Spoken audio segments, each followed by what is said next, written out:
see if we're back.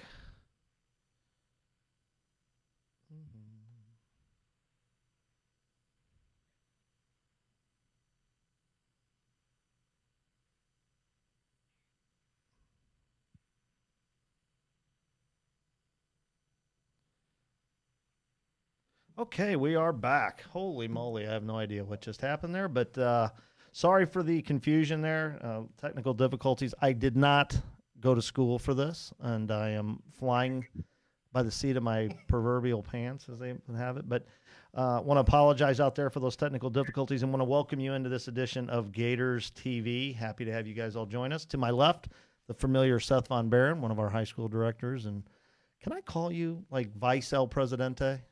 No, you don't want me to do that? Okay. On the phone, laughing in the background from Prep Baseball Report. Happy to have Andy Urban. Andy, how are you? Guys, I'm doing well considering the times, and I'm excited to be on talking with you guys. Really apologize for the issue we had there with our dashboard, I guess they're calling it. So I must be doing something wrong. This is the second week in a row. I don't know. I'm going to have to get somebody in here a lot smarter than me to figure that out. But we're happy to have you on. Not 1,000% sure how far we made it into the last one there, but we want to thank Brewski's Smokehouse and Music Restaurant and Bar in O'Fallon, Missouri. One of the local small businesses that support the community. They're available to do curbside, non-contact pickup, 636-329-0027. Happy to remind everybody to check us out at Gators Baseball Academy on Facebook, Gators BA on Twitter, and Gators Baseball Academy on Instagram. Special thanks to our owners for allowing us to continue this and keep reaching more and more people out there.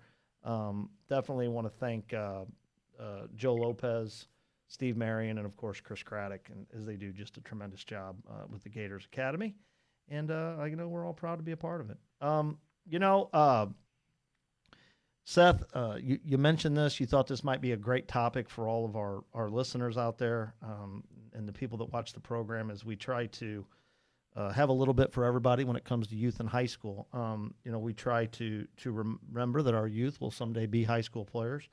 And that goes for our girls, too, that are playing softball with us, providing them with people that know a little bit more than the rest of us when it comes to some of this stuff. And this gentleman on the phone today, Andy Urban from Prep Baseball Report, is really doing it all. So, Andy, why don't you tell our listeners just a little bit about yourself and how you got into the gig with Prep Baseball Report?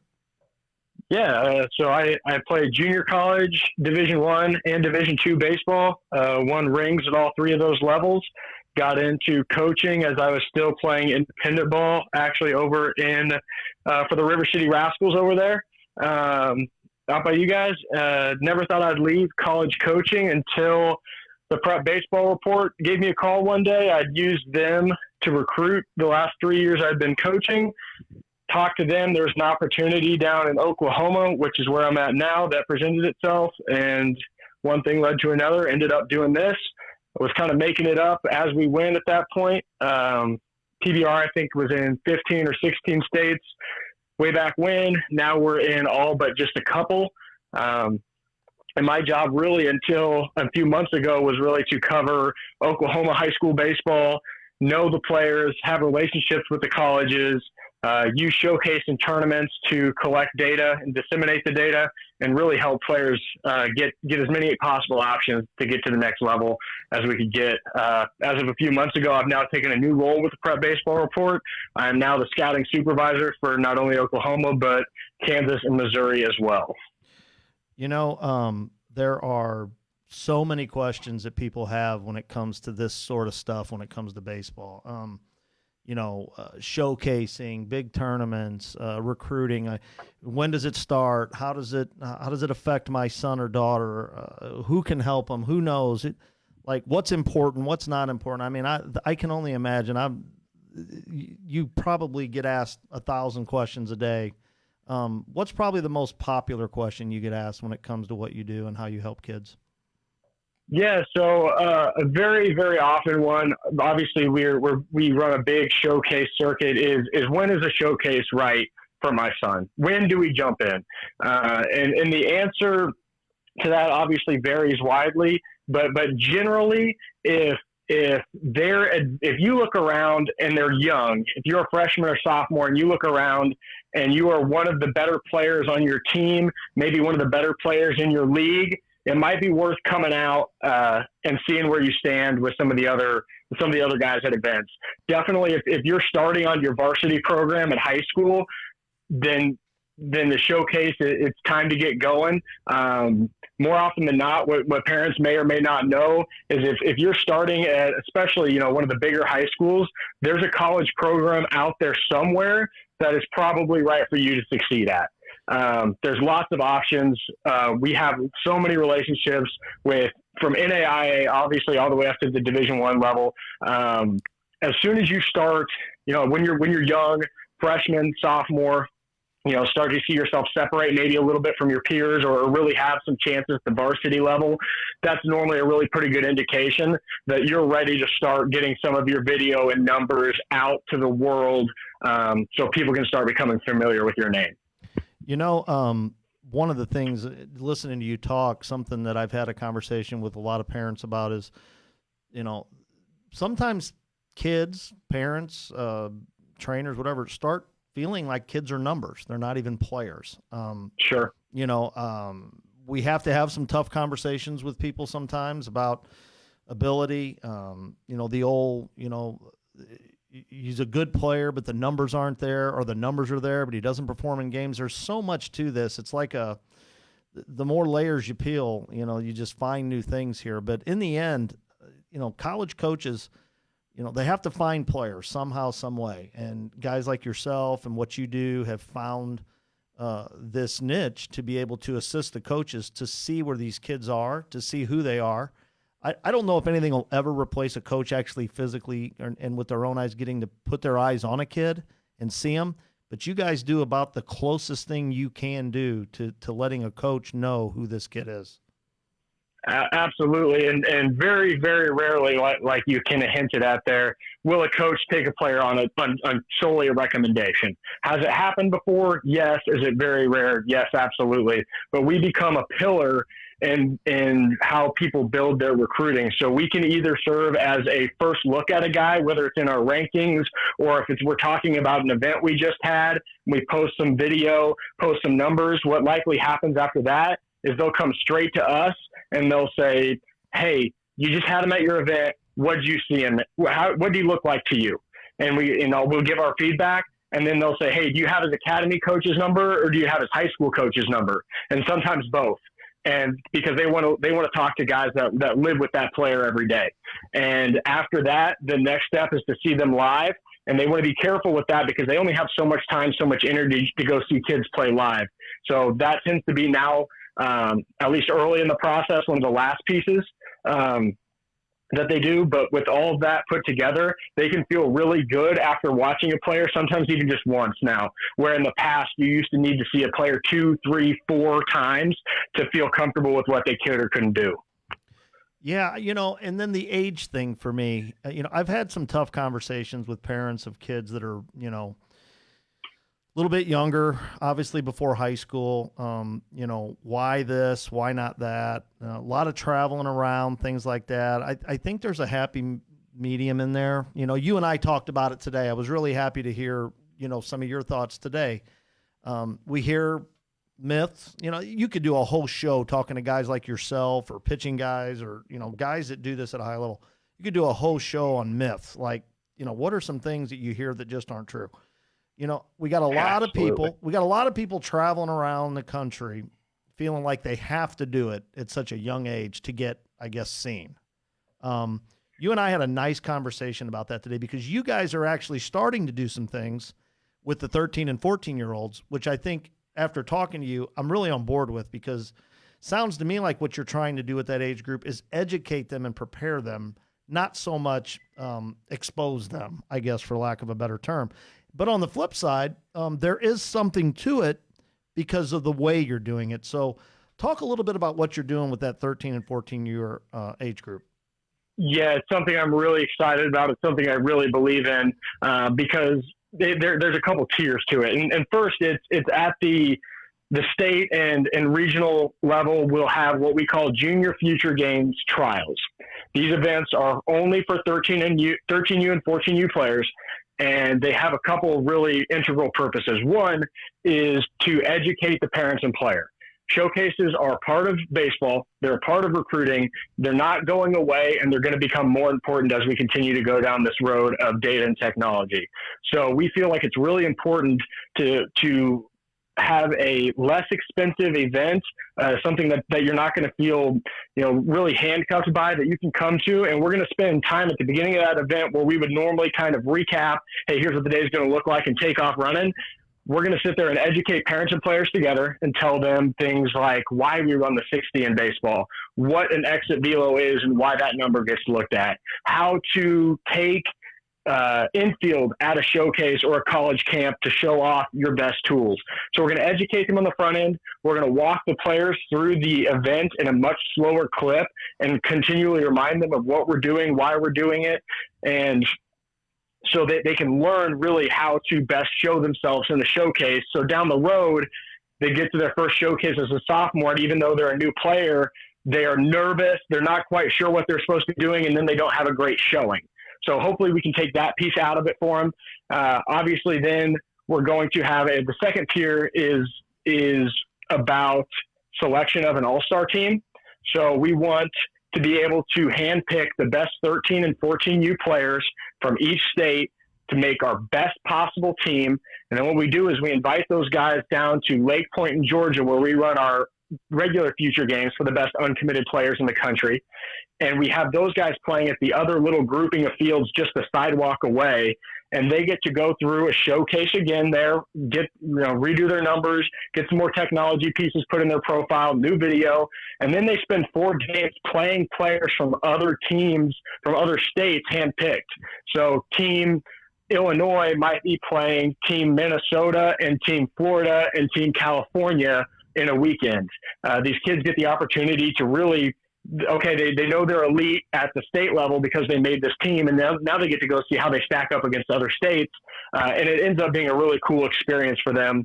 And then obviously, because we run them next door to the regular feature games where we have 350, I think last year was 380 Division I coaches at that event, there is some accidental or maybe purposeful exposure to some of the higher end Division I schools who find their way down to the 13 and 14-year-old fields and take some early notes on those guys. So that's the thought process behind the Junior Future Games, what we're doing with the youth programs. It's meant really for more of the more advanced youth players. But we've seen it going now for a couple of years, and we've got great feedback from it, and players seem to really take it and run with it and develop even a little bit quicker than they would without.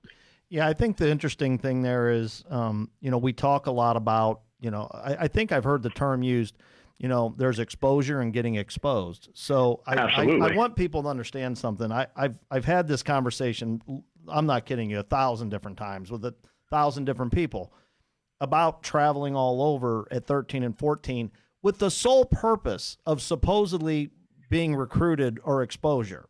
Now, it's very rare. Yeah, I'm just being honest with people. We're not gonna have a team, right? Like, it's gonna be hard for us to have a team at that age that is gonna go somewhere that a college coach is gonna take what little time he has and go watch it. The reason that they're watching this is twofold. Number one, now you're talking about taking, I don't know what your number is. We didn't even talk about it. If it's 14, 15 kids, whatever it is. Yep. From a whole state, which means they're going to be 14 of the best kids from a state. Not a team in your neighborhood, not a select team that you had some tryouts for in the area.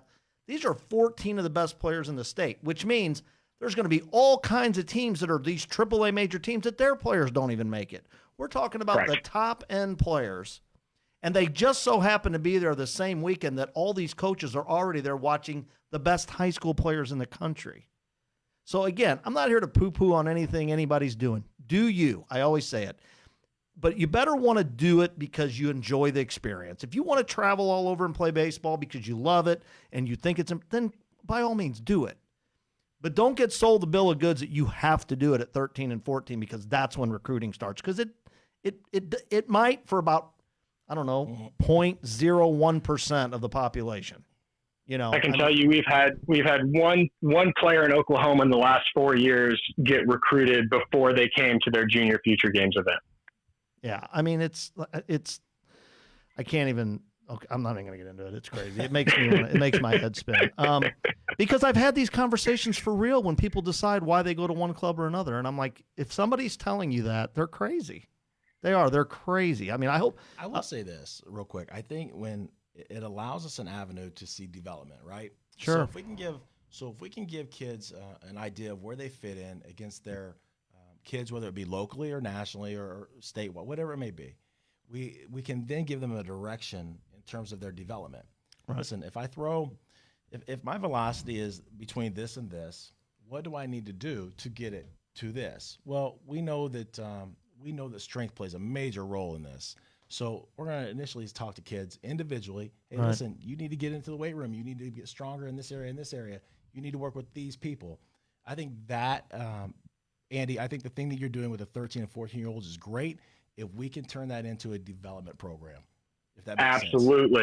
Absolutely. And with some of the technology, we're talking about using blast motion swings at this junior future games.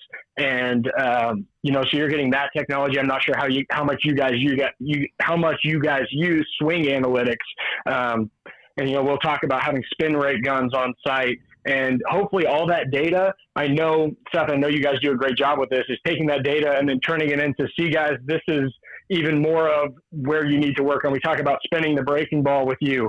We need to spin more, or the bat path is long. Look, it's saying it right here in our data. So hopefully it becomes just another point to help players understand what you guys are probably already telling them.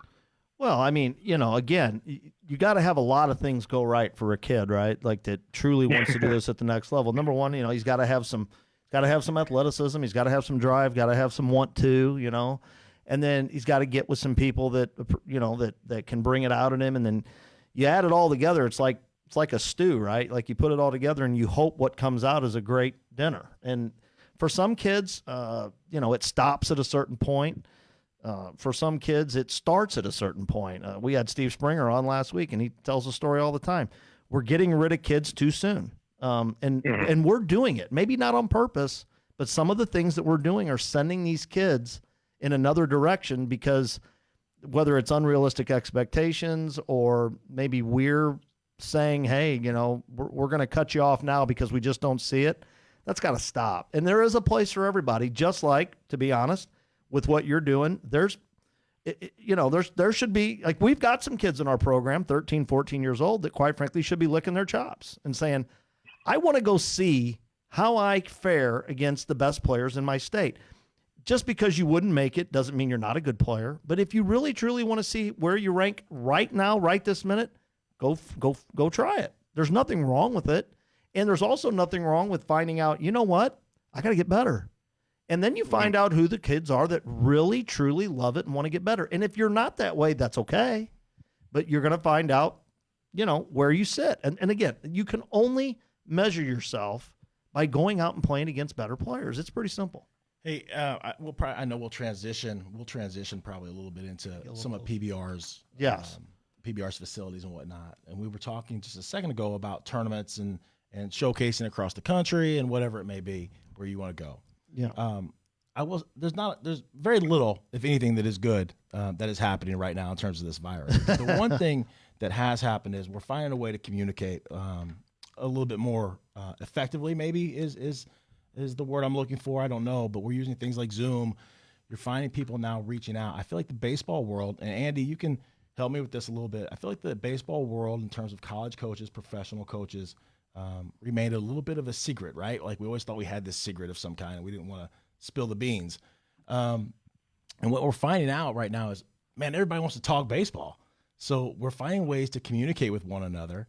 And one of the great things that's happening right now in St. Louis with our youth baseball and our GBA side, our high school side, is I'm communicating with those guys almost every day in terms of the way we can improve the way we travel and the way that we play each other and so forth. And Andy and PBR now has a Creekside. Right. And Andy, I don't want to speak for you, but you guys have got something started over there in Kansas City right now that I hope in St. Louis we can start building off of to a degree.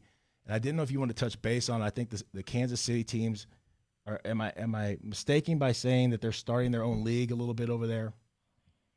Yeah, so there's actually, like you said, with necessity is the mother of invention, right? So we're being put in these very awkward, strange times, and we're having to come up with ways to deal with them. And the baseball community, I think, is as resilient as anybody, and we're seeing some things crop up.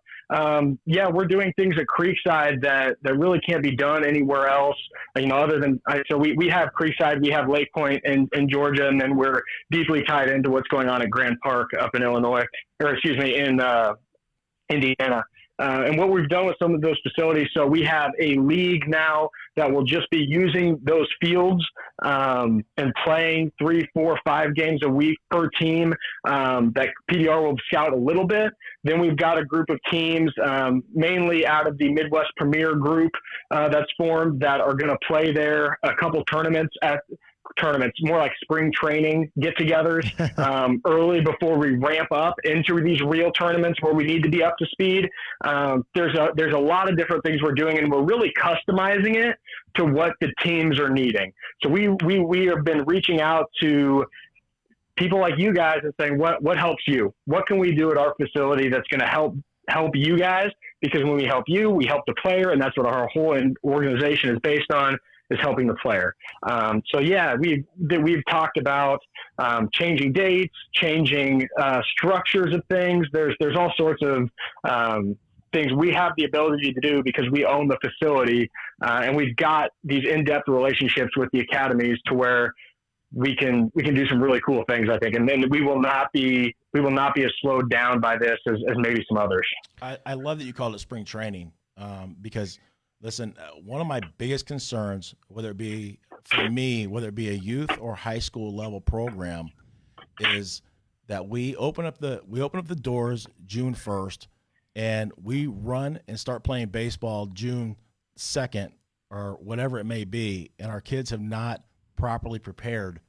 Especially the pitchers. Well, he's been everyone. playing catch at home, Seth. Right. He's been playing catch with Dad, Seth. He's ready to go. For me. Seth, I'll kind of piggyback on exactly what you're saying. It's, you're around high level baseball players enough, like you guys are every day, like I'm lucky enough to get to be, and you start to understand there's at least a small ramp up period that has to happen. One, for safety, and two, for just to be able to play a clean game. Nobody wants to go out and jump into a tournament they've paid a bunch of money to go to earn into, to buy into, and then to travel and to stay in hotels, and everybody feel like they're just playing in quicksand because the game's a little bit fast and they're a little bit rusty. So we wanted to kind of provide an experience where that was okay to be that way. That we weren't keeping scores and we weren't sending out tweets and we weren't making a big deal out of, maybe coaching up situations. We wanted to provide an environment where academies could play somebody in another jersey and kind of get the juices flowing, but also, maybe take your time to ramp up your arms. Maybe go an inning at a time for 2 games on a weekend or 2 games on a day, instead of asking somebody who's been playing backyard bullpen to come out and throw 7 shutout. It seemed a little unfair to us to ask people to do that, so we tried to come up with a solution. Well, listen, I think as things, unfortunately, it's not going to be universal. It's going to be different for different places and different things, while we're all following what, I hate to use this term because it's getting the new normal, whatever that is. But we'll all adjust one way or another. But, for what you guys are doing and for how you're going to, set this thing up for these kids to be able to continue to not just play baseball, but, for that group, select group, whatever you want to call it, to be able to be recruited, and to be able to play at that level, we appreciate you very much. It's nice to have you as a resource, and I know I mentioned this, earlier to you, but we'd sure like to have you on from time to time to make sure that we're up to speed and that all of our parents are up to speed on where we're going with all this. Absolutely, I love talking baseball with you guys, and one thing I tell parents all the time. unless you had a kid go through it in the last 2 years, you probably know very little to nothing about the current recruiting situation. It just changes so much. It's changed. It's done a 180 since I've even entered into PBR and how things are done. So I love talking. I love educating, sharing our point of view with people. I'm always happy to get on with you guys. Well, listen, we're going to let you go, and, please know, Seth was right, man. He said you'd be a great guest. Seth, right again. Hey, listen, Andy, I look forward to hopefully seeing you here in like a month or so, right? You guys are That's right. coming up, so we'll get that date lined up, and I'm looking forward to having you in the building. Yeah, I know we got the showcase coming up with you guys. Obviously, for everybody out there that's watching that's a Gator, you'll get some information from us on what's happening. Obviously, we're still, hey, listen, we're like everybody else. We're still waiting for the guidelines to come down on what we can and can't do. I know that everybody in Missouri is, kind of got their fingers crossed that things seem to be opening up over there, but obviously there's going to be a lot more to it than just, hey, here we go. And obviously we want to be smart about it too. So just pay attention. Obviously, we have all of our players in our contact base, but for those of you that are not Gators and are watching this show, if you want to do these things, Prep Baseball Report, they're going to have all kinds of things for you as well. So pay attention. You can learn more through our social media sites, which we share at the beginning. But Andy, I thank you so much for joining us, and I look forward to maintaining our relationship and having you on in the future. Absolutely, guys. Thank you for having me. Thanks, Andy. All right, thank you, Andy. That is Andy Urban with Prep Baseball Report. Good stuff. Really appreciate what he's doing. I think it's it's important for everybody out there. And there's more than just him with Prep Baseball Report. Obviously, he's got a pretty big area, but they got a job to do. They go out and they scout kids, and I think the thing that I think next time I'd like to talk to him and lots of guys about this. Remember, guys, they're nice guys. They are. They're great people, but they tell the truth. Yeah. So being nice to them or thinking, man, he really, they're gonna tell the truth, and the truth always rises up, man. So get out there and compete. Some of their truth is in numbers, Jim, and numbers don't lie. Yeah, numbers do not lie. Data. God, I hate that word, data. But I think that St. Louis has been a tough area, and hopefully we're reaching some people outside of St. Louis as well. But I think St. Louis has been a tough area with PBR to a degree. We had a missing link there for a while, right? We went from Chicago to Kansas City. Yeah. And St. Louis was kind of stuck in the middle of nowhere. Like the contact for PBR in St. Louis was really Tim Funkhauser.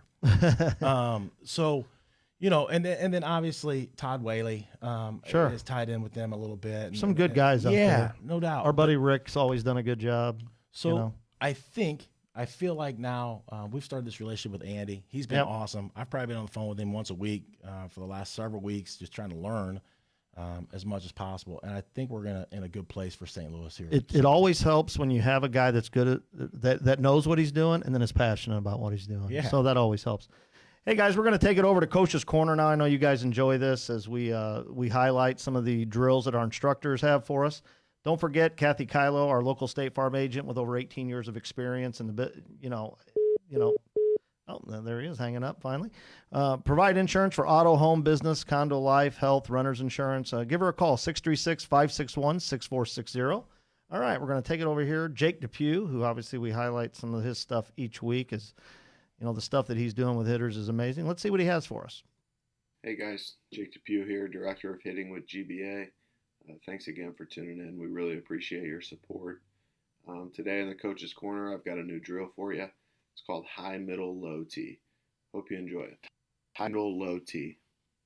This is a routine designed to help hitters feel different postures and side bends at the point of contact. Our posture changes depending on the height of the pitch. As the pitch moves down the zone, we need to create more forward bend and turn that into side bend during the course of our swing. Do this routine 5 or 6 times, and you should start to feel how different postures and different side bends affect the flight of the ball on the given pitch. Looks like you can still swing it a little bit. Jake can still swing. You put him and Cody Fick together, yeah, and that's a pretty good middle of the lineup, man. I was going to say, not too bad. But, Hey guys, just another great drill from Jake, and we'd love to see some of our kids out there doing that drill and putting it in the comment section, and we'd love to draw your name for that free online lesson that we're very excited about. But you know, a lot of this stuff you guys can do at home, and we're trying to make it so that you can. I'm excited about this one as well, as Tim Funkhauser has done a great job with his wall ball series. He's got his boy Evan helping him, so let's take a look at what Coach has for us this week.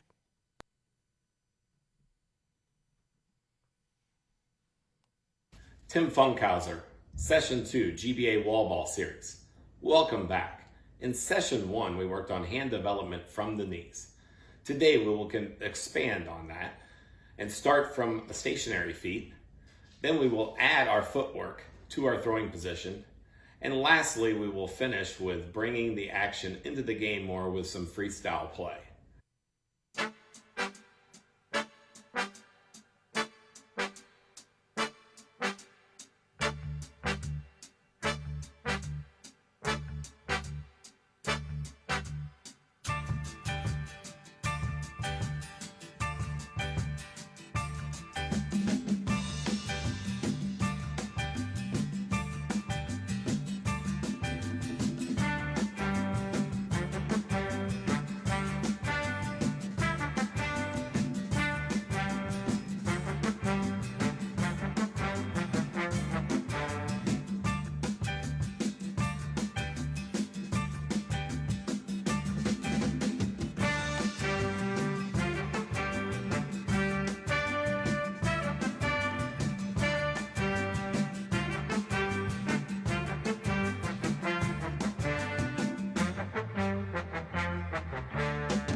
Like Evan was getting a little winded there at the end. Maybe that's why he's doing the examples, and our friend Coach Funkhauser's letting him do it, huh? My garage doesn't look like that either. I was gonna say, well, I think he just moved into that house, so you know he hasn't had time to clutter it up yet with stuff, but he will. I mean, I think we all know that.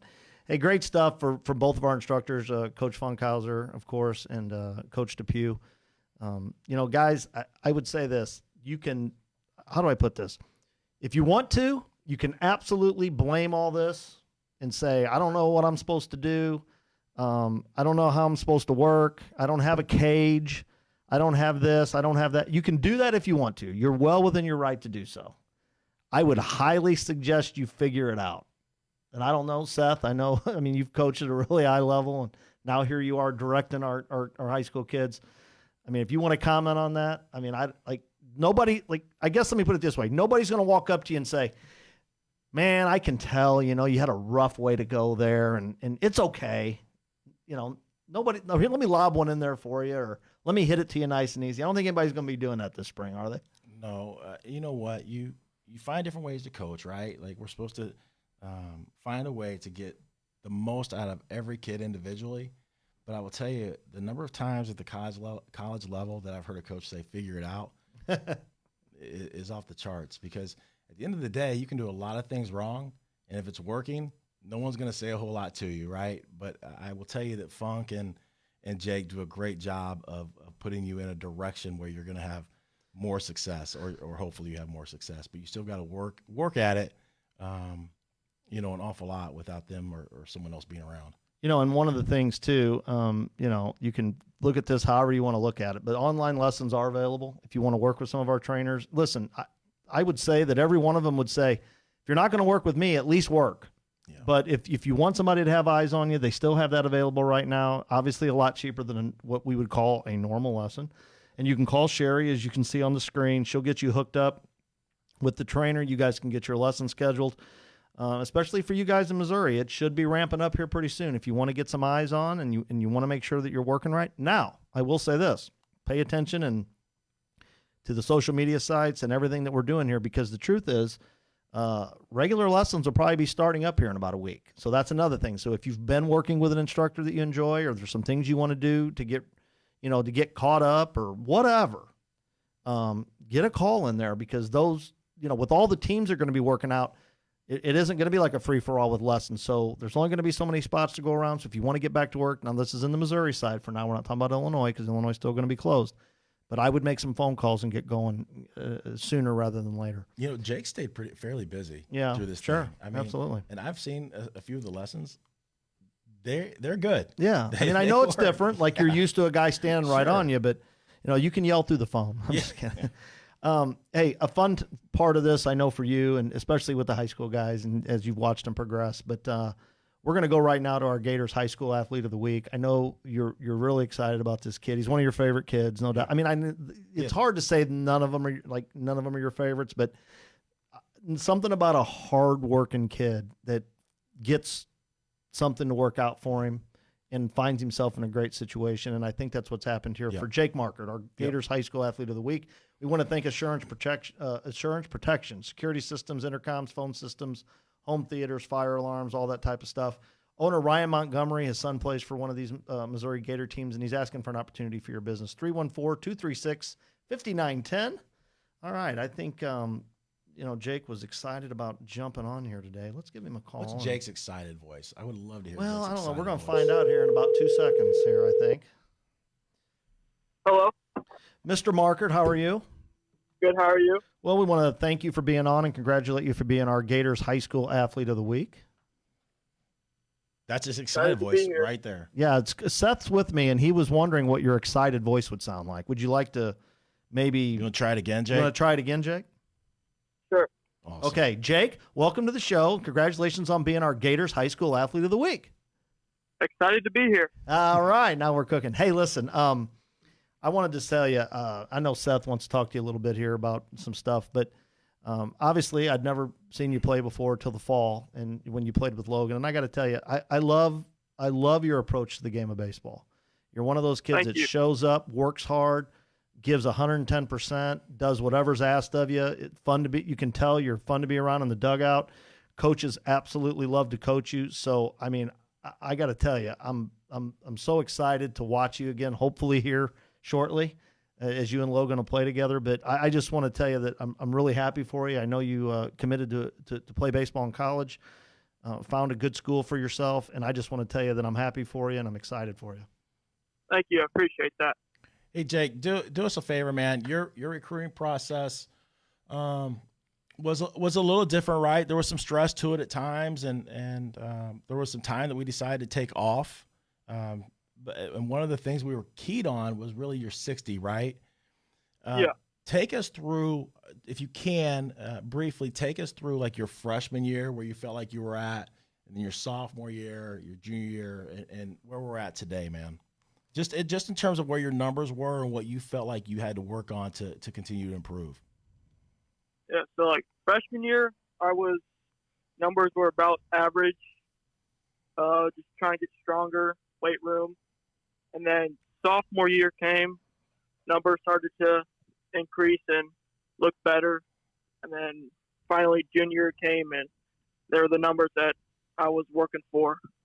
We spent a long time, man. Like, I would speak to your dad an awful lot and you, and it was like we were running a 7.2, and then we were running a 7.1. The strength portion of this, what kind of role did you feel like it played in terms of, I think we're finally, where are we at now? Like a 6.9, what? 6.95, somewhere in there? Yeah, 6.95. And that was probably our tipping point in terms of the colleges, correct? Yeah. So tell us, take us through that process where we were 7.2, and over the course of the next year, we busted our tail and we're at like a 6.95 now. And hopefully a 6.85 soon, right? Yeah. Yeah, so it's just a lot of working out, doing speed and agility with P3 helped a lot with mechanics and, using my body the correct way. So doing all that, working out, building the muscle, and finally got that 6.95. Yeah, I think some people out there would be, I would imagine our younger kids' parents are probably out there that haven't been through this and are probably sitting there going, are you guys kidding me? Like you say he's a good player, which I think they trust us if we tell them you're a good player, which you are a good player. You're kidding me? You're telling me that this kid was a 7.2 or a 7.1, but they didn't want to recruit, but all of a sudden he's a 6.95 and now they're recruiting him? And I'm going to tell you, yeah, That's welcome to reality. This is how it works. There's a lot of good players and there's a lot of great stories, but the reality of it is you got to get out there and work hard and start hitting some numbers that they want to see. And then some of the other things that you do really, really well are what put you over the top. So guess what, guys? You're never going to get away from the work that's going to be required in this. And that's why I had no doubts you were going to be fine, because I mean, you're a worker, and that's the truth. That's probably, if somebody was to ask, what's your best quality? You're a worker, and that's something to be said outside of baseball as well. So congratulations to you for sure. Thank you. Well, we'll have some fun here. Let's have a little fun with you, because you've been a Gator for a while, right? Yeah. All right. Who's your favorite coach that you've encountered in your time at the Gators? I'm going to put you on the spot. Oh, definitely Seth. Oh, is that because he's on here? What about your dad? No. He's all right. He's all right.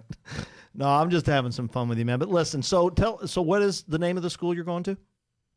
Washburn University. Yeah, out in Kansas, correct?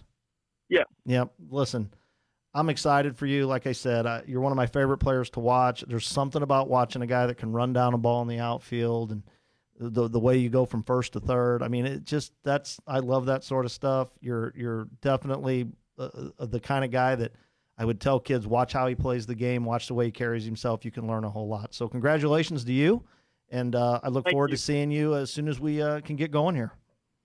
Yeah, I look forward to seeing you guys too. All right, thank you, Jake. Great stuff. Thank you. Great kid. Jake is Jake. You can surround yourself with a lot of Jake Markets, man. Like and make a pretty good team. Sure. He does a lot of things right, and at the end of the day, if you ask him to do something, he just does it without questioning you. I'm really excited about our Illinois Youth Athlete of the Week, and I want to let you guys know who this is here in just a second. Our Illinois Gator Youth Athlete of the Week is brought to you by our good friend Carl Clayton, American Home Lending USA. Our friend Carl Clayton is putting together some stuff for us. Like I said, as we get a little closer, I mean, right now we're working on trying to get us on the field, but once we get on the field and we start getting prepared, he's going to have a little program rolled out for everybody through refinances, home purchases, things like that, to where you guys can get a little money back in a non-for-profit situation for your teams to be able to use. So it's going to be a great program. Anybody that knows Carl from this area knows that he loves baseball. His son, awful good player at Missouri State. Just that guy that everybody knows and everybody loves, because let me tell you, this guy can teach the game as well. Just a great dude. Happy to have him associated with us. Until that time, if you do need anything done, take advantage of some of the stuff that's happening right now, especially like 15-year loans. I've heard some unbelievable stories. But 314-749-4649. Before I bring him on, I asked Coach Mode over here in Illinois to nominate somebody from his team. And I'm friends with this young man's dad, and I knew he had a surgery on his foot, but what I didn't know is our next guy was born with a club foot. And he's had 10 surgeries. And all he does is work, because he loves baseball at such a young age. I can't keep him off the field. Hey, you're going to be out. No, all of a sudden he's back and he's playing. And John's like, let me tell you, Jim, he's probably our best pitcher. I mean, unbelievable. So a great story. Like, I love guys that want to work, and this kid wants to work. Now, listen, his dad, I played some ball with his dad. Great guy. Same type of thing, man, when he was younger. Just a guy that went out and worked hard. So let's give him a buzz. There's a theme. There is a theme. Working hard. I think it's a good theme, and I think this young man is exactly the type of kid that we want to highlight, because I'm telling you, just impressive.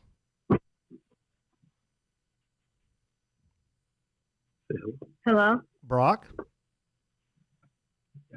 Yes. How are you? This is Jim from Gators TV.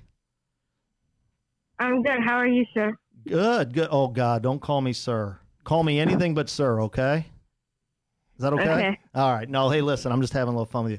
I want to thank you, Brock Nordstrom, our Illinois Gator Youth Athlete of the Week. I got to tell you, Brock, watching you work and talking to your dad, I know he and I had talked a little bit off air, and I wanted you to talk a little bit about, how hard you've had to work just to play baseball. Talk a little bit, just, how much you enjoy the game and knowing how hard you have to work to play it.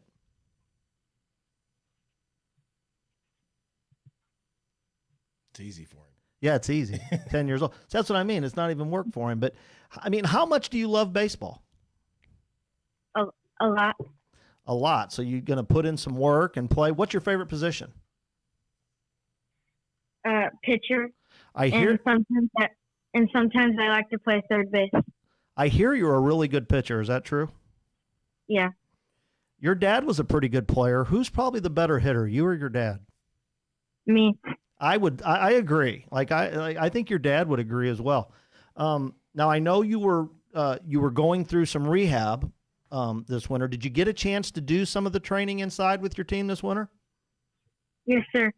Who was your favorite trainer this winter? Do you remember any of the guys' names that you really liked working with? They were all really good. Oh my Lord, man, he's sucking up a little bit, I think, Seth. I don't know. Okay, so who's your favorite baseball team?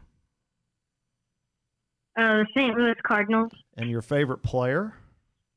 Yadier Molina.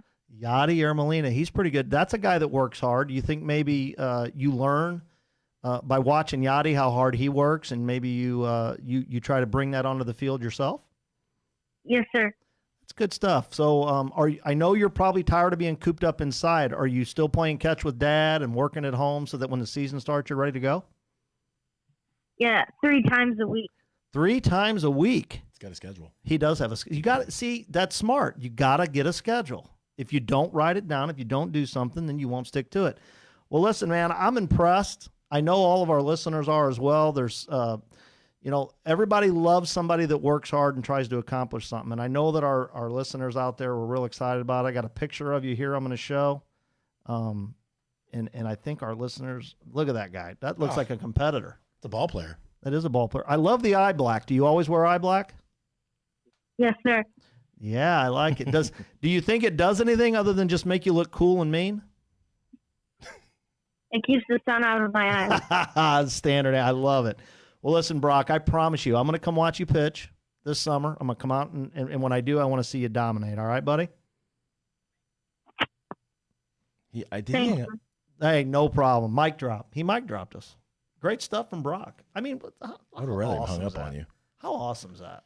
Listen, I like people who have a story and they overcome their story. And it's good stuff. I mean, I can't say 30 for 30. Yeah, and let me tell you something. His dad's a great guy. Knows the game, works hard, helps John Mode coach. That team right there is ready to go. They got great coaches, guys that get it, guys that know the game. That team, if any of you guys are listening out there, very lucky. Great group. We should do a Gators 30 for 30. A Gators 30. I don't know about that. Well, listen, I'm excited about this one.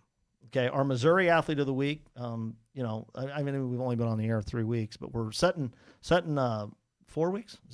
Somebody I think screwed that up today. So, putting out episode 3. That's not right. This is episode 4.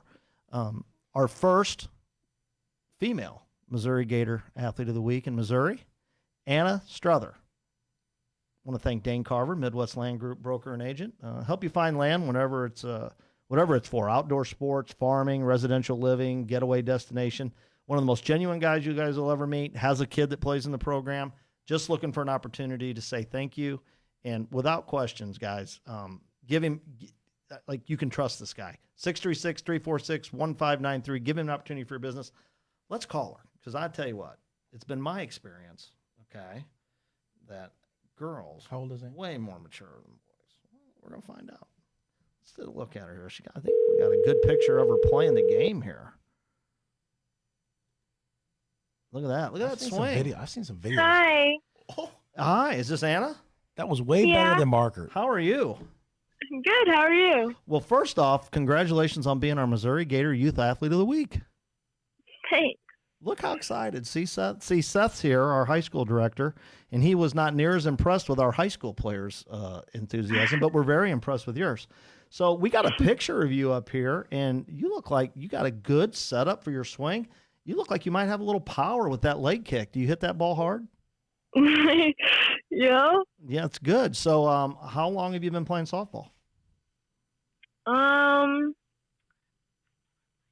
About 9-ish years.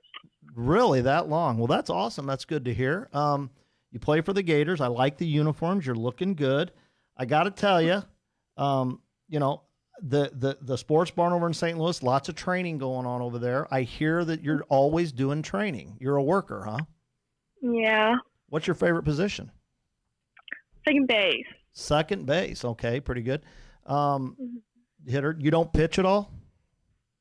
A little bit. A little bit. Now, pitching in softball, definitely different than baseball. In baseball, we need everybody to pitch, but it seems like in softball, there's usually only a few girls that pitch. Why is that? Honestly, I think it's not quite as tiring. Right. Very good answer. That is exactly why it is. They find a couple of girls that can do it, and they let them focus on it, and everybody else works on their game. Great answer. Who's your favorite baseball team? Cardinals. Oh, well, then who's your favorite player? Harrison Bader. Harrison Bader. You like the hair? Is that what does it? That's what everybody says. They like the hair. So, who do you play for with the Gators? Who's your coach? Troy Strother. And then who are you hitting with somebody in there? Do you hit with anyone over there to take lessons? I have 2 hitting coaches outside of. Okay. Well, good. Yeah. Hey, as long as you're working, So what are you doing? What are you doing while we're all taking this time off? Are you still working all the time? Yeah, lots of tee work and front toss, and we went to a couple fields sometimes to work on some infield and long toss and stuff like that. So you're going to be ready to go. How old are you? 14.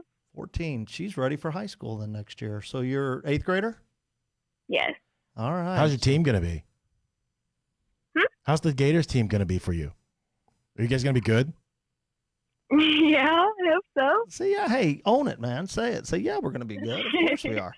Well, listen, I appreciate you. I appreciate how hard you're working. The good theme today with all of our kids, working hard, continuing to work, even though might not be ideal conditions right now, but we definitely want to thank you and look forward to watching your progress in the future. Thanks. All right. Thank you, Anna. That is Anna Strother. Thank you. Good stuff. Jim, I'm excited about our softball program. They do a good job. If you go into the building over in Wentzville, those girls get after it. We've got our first team over here, Jason Dix. I know he's watching the show probably. Let me tell you something. Those girls come in there, and no offense to the boys. No. These girls, they pay attention and they get after it, even at a young age. Yep. Now, I'm sure Coach Dix might say sometimes it's like herding cattle, like the rest of us coaches with the boys. But for the most part, those girls work, man. Yeah, I've enjoyed them just getting in there and working properly in the building. Yeah. Well, yeah, you've been working with you worked a little bit with the Jason Dix team over there doing some hitting. Let me tell you, scary. Yeah. It was scary for me. But they listen, they pay attention, and they're ready to get after it. I was going to say, I mean, typically, I know you and Jake especially work with the older kids. Yeah. I know you started working with them, and I've seen you work with the younger boys too. And I think I watched you that first time. I think you were surprised at how all the eyes were up front, and you weren't having to smack anybody in the head. It was good stuff. Well, I got 2 kids at home. They don't listen at all. Oh boy. No, but let me tell you, Jason's doing a good job. He's got a good group, and for anybody out there, like our softball is going to continue to grow as well. And Seth, I got to tell you, I know we were going to talk a little bit today before we go, because I'm sure there's some people out there saying, "Hey, how about some info about what's really going on?"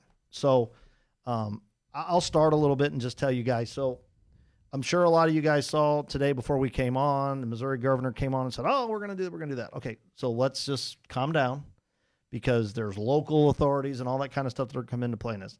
What I would say is I think we're moving in the right direction towards being able to play. We've had calls with your coaches. There is a plan in place on the Missouri side and, of course, the high school side, because those kids are in the academy on the Missouri side. Illinois guys, it stinks right now over here, and being safe and all that kind of stuff, and we have to do that, no issue. But we are taking care of you as well, as you heard in the Zoom call. We're going to get you guys some time at the facility as well.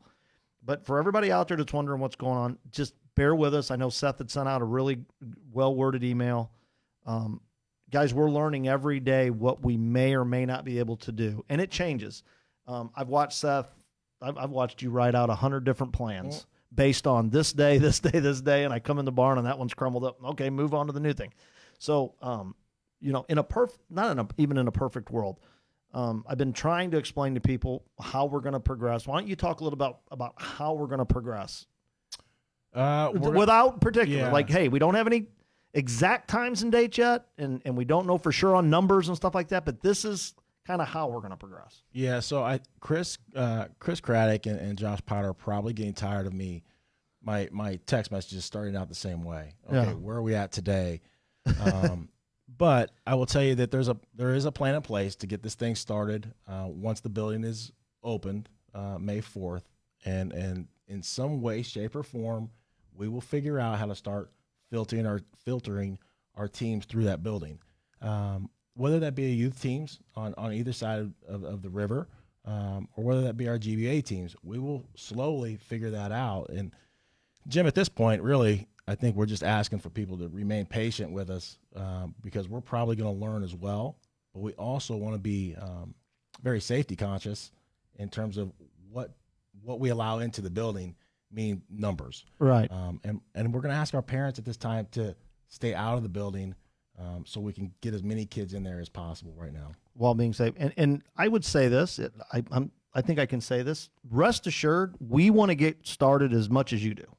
Yeah. So like we're not going to put it off just to put it off or doing like we're ready to go. We know your kids are ready to go. We get calls all the time from the kids that we coach and the parents. And listen, on the flip side of that, and I want to talk about this too, on the flip side, if you have any apprehension, if you're not comfortable, if you, whatever it is, like it's okay.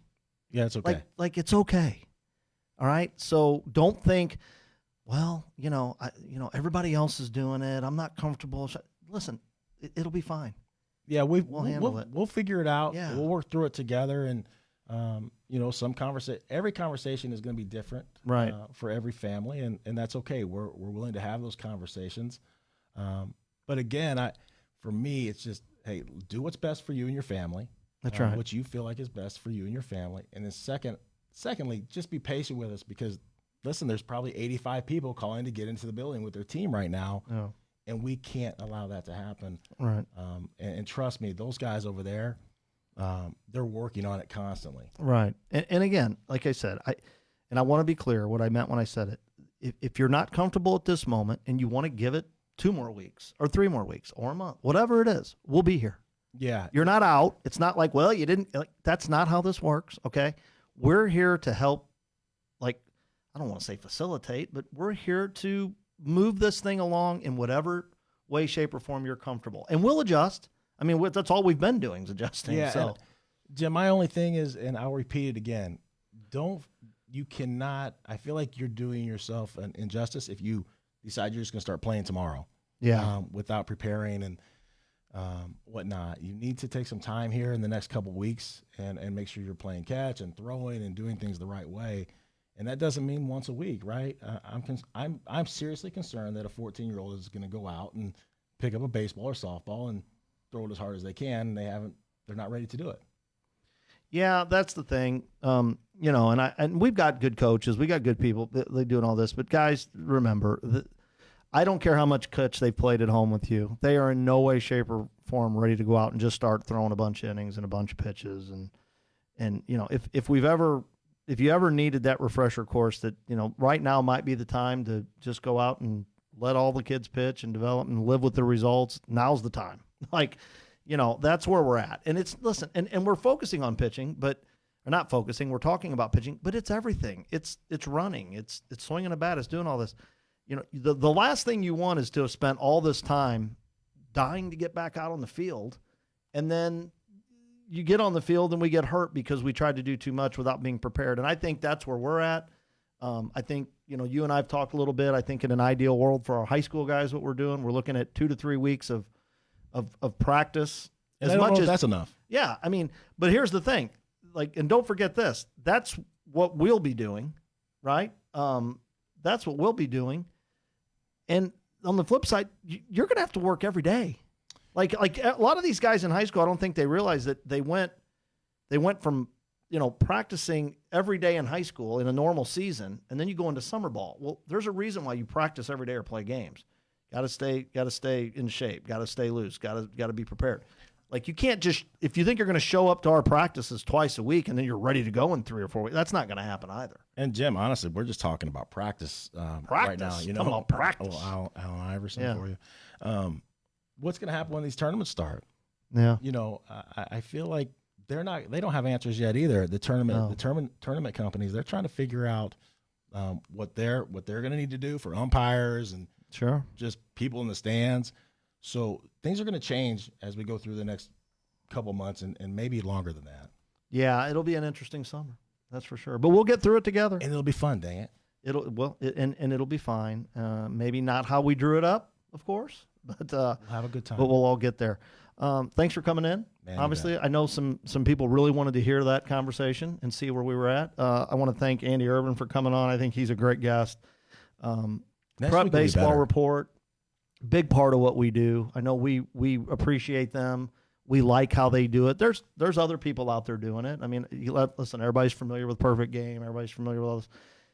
Not telling you one's greater than the other, but the reality of it is we got a great relationship with PBR. They do a great job, and they're big in our area. So guess what? If you're in our area, you're going to see a lot with Prep Baseball Report. So pay attention to what they're doing. I think, everything costs money. They're very reasonable compared to others. I think they do a great listen, they do a great job. They do video. They've got all the analytics. They're doing a great job right now. They're ahead in my opinion, they're ahead of the game. Well, thanks for coming on. Can't thank him enough. One more time, thanks to our owners at the Gators Baseball Academy. Thanks, Steve. Thanks, Joe. Thanks, Chris, for allowing me to do this. To all you out there, thank you for tuning in. We wouldn't do the show if you guys didn't want us to do it, and you tell us by how many people watch it each week that you guys are excited about it. One last time I put up there, don't forget, get your online lessons right now, but of course they'll be starting lessons again in St. Louis. So, pay attention, and that stuff will be coming out. Don't forget to learn more about us on our social media sites, on Twitter @GatorsBA, Instagram Gators Baseball Academy. And for all of you that are watching this right now, if you have not done so, make sure you go up and follow our Gators Baseball Academy Facebook page, as you guys will always be able to tune into this show. So thanks for doing it. Happy to have all you guys joining us. And as I love to do each and every week, let's let David Freese take us out of here.